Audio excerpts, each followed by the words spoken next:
Hi, everybody. Thank you for being here today. My name is Hillary Kellner. I am the Communications Director for the Utah Department of Public Safety.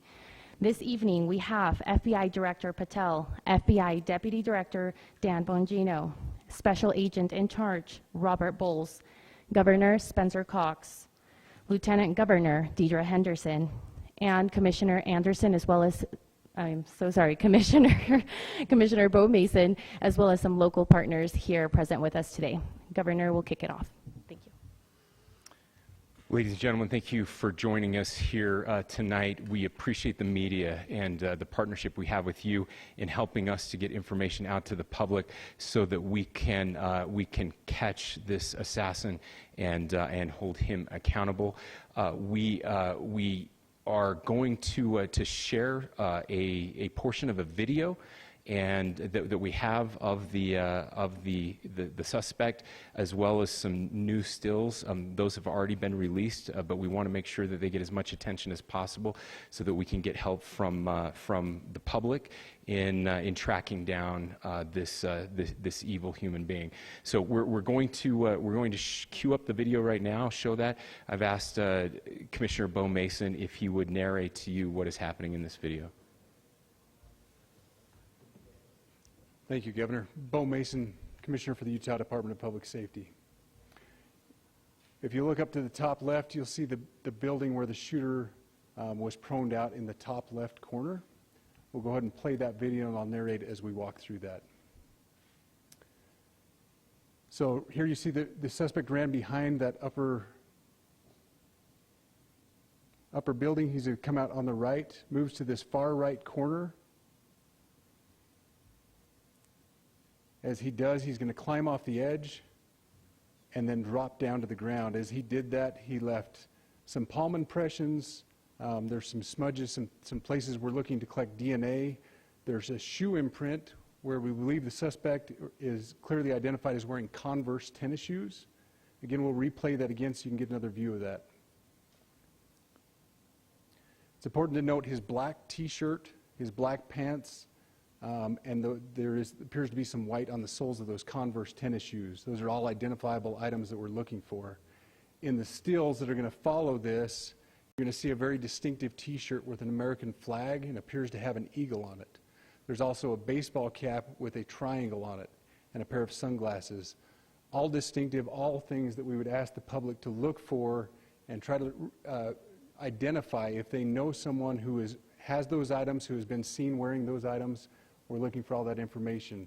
Here you see the suspect after dropping off the building. He moved around across this grassy area, around the parking lot. We're going to pan to the right.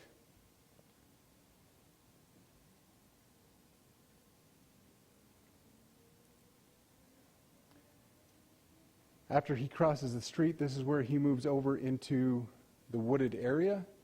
This is the video evidence that we utilize to track his movements and to locate that firearm in that wooded area following the discovery of this evidence. Good. You want to go to the stills? So here's the still photographs I mentioned. These have been enhanced. So these are slightly different than what we introduced earlier. Please pay close attention to the t-shirt. Like I said, very distinctive with that American flag and that eagle. The hat with the triangle and the sunglasses. If you'll go to the next picture, please.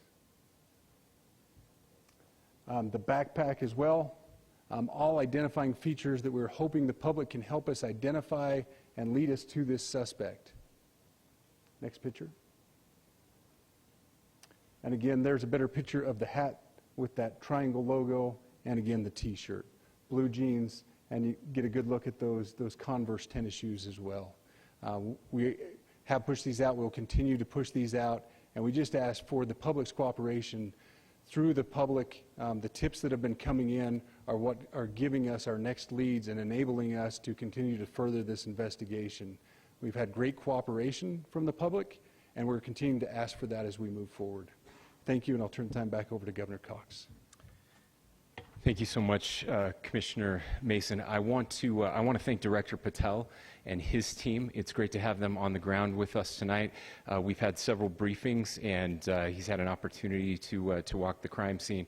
We appreciate our local law enforcement here. Again, we have Mike Smith, who is the county sheriff here. We have all of our local chiefs of police that are here as well, all working hand in hand with the state and with the FBI as we move forward with this investigation.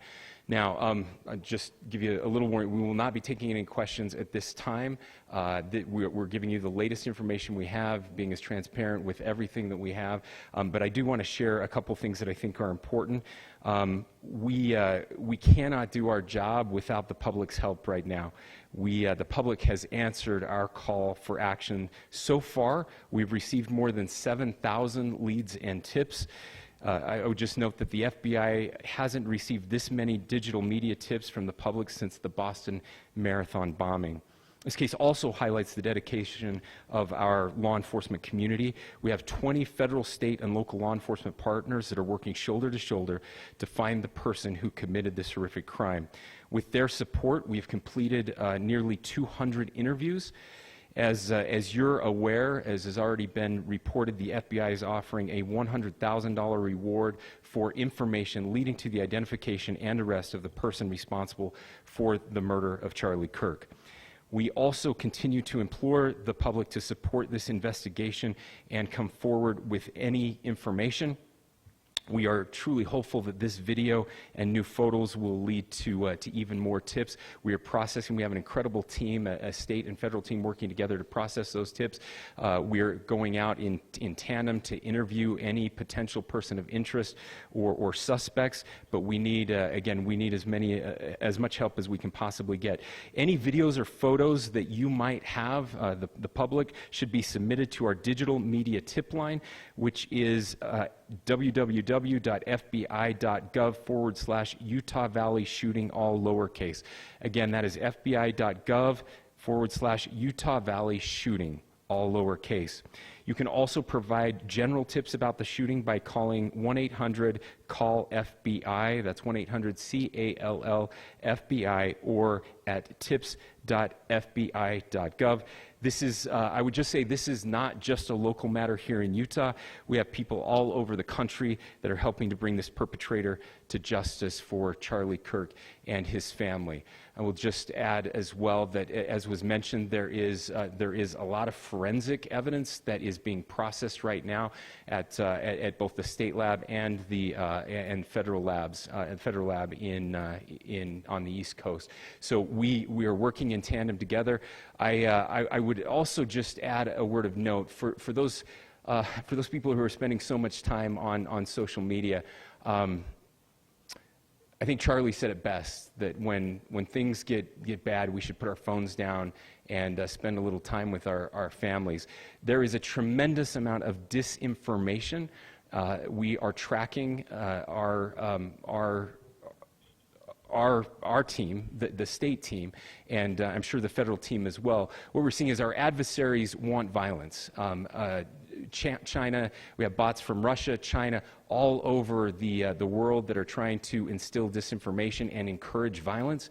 I would encourage you to ignore those, to turn off those streams, and to spend a little more time with our families. We desperately need some healing.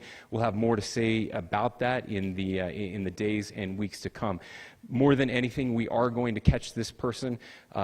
Last thing I will just say is we've been working with our attorneys, getting everything that we need, affidavits ready, so that we can pursue the death penalty in this case, and that will happen here in the state of Utah. Again, to the public, to those who are grieving, thank you for your prayers. I know we are feeling those prayers. I know the Kirk family is feeling those prayers as well. We pray that God will bless our nation at this very dark time. We can start healing by finding this perpetrator and holding him accountable, and we need your help to do that. Thank you.